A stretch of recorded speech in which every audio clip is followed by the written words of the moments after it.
Сыбайлас жемқорлыққа қарсы әрекет ету қоғамдық кеңесі мен партиялық бақылау комитетінің бірлескен бұл алғашқы отырысы. Оның барысында қоғамдық кеңестің өткен мәжілістерінде қаланың ішкі істер басқармасы, көші-қон полициясы мен салық басқармасы басшыларына берілген ескертпелердің орындалу жайы тыңдалды. Отырыстың барысында айтылғандай, қаланың ішкі істер басқармасы атына берілген 9 ескертпелердің тек 3-еуіне ғана жазбаша жауап берілді. Мақсатты жұмыстар басқарманың барлық бөлімшелерінде жүргізілуде. МББ полиция қызметінің қарқынды жүруіне байланысты қызметтік тәртіп бұзушылықтарға орын берілмеуде.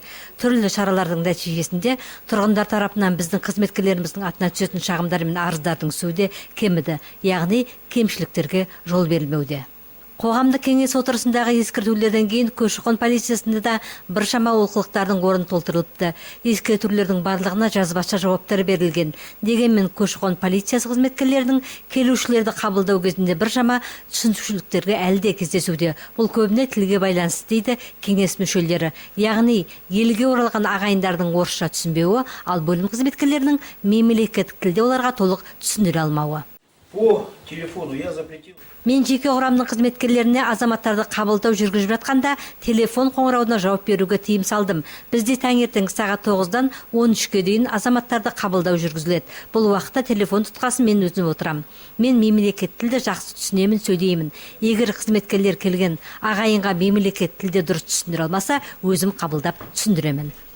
Қоғамдық кеңес мүшелері әрбір мемлекеттік қызметкердің мемлекет тілді білуі тиіс екендігін ескертті. Мұнымен қатар осы басқосуда салық басқармасы басшыларының кеңес отырысында берген ескертпелеріне толық жауап берілмеген жайлы айтылды. Аталмыш мәселелер бойынша қоғамдық кеңесте басқарма басшыларына ескертпелердің орындалуын бақылауды ұстауларын және ол туралы жазбаша жауаптың берілуін тағы да талап етті. Қазіргі уақытта егер біздің ескертулерімізге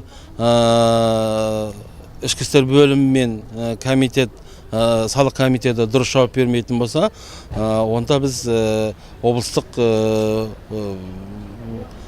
ішкі істер бөліміне басшыларына өзіміздің ескертулерімізді жоғарлатып жібереміз.